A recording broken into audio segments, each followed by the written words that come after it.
الأزمات تحاصر المونديال. اتخذ الاتحاد الدولي لكرة القدم قراراً مفاجئاً قبل أشهر قليلة من انطلاق بطولة كأس العالم 2026 المقررة الصيف المقبل في الولايات المتحدة الأمريكية وكندا والمكسيك.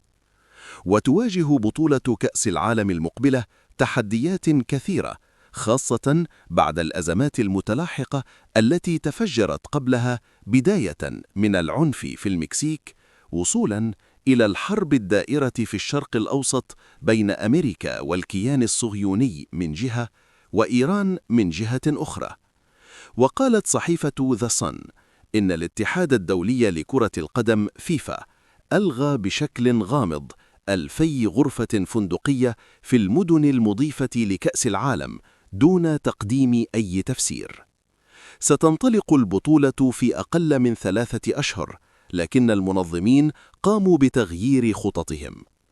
أعلنت رابطة فنادق فيلادلفيا الكبرى أن الاتحاد الدولي لكرة القدم فيفا ألغى حجوزات 2000 غرفة فندقية في فيلادلفيا.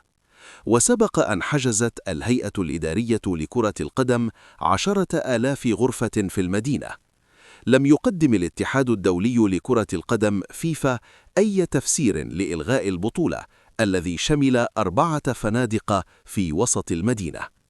يأتي ذلك بعد أن ألغى الاتحاد الدولي لكرة القدم فيفا حجز الفنادق في مدينة مكسيكو سيتي، وهي مدينة أخرى تستضيف كأس العالم.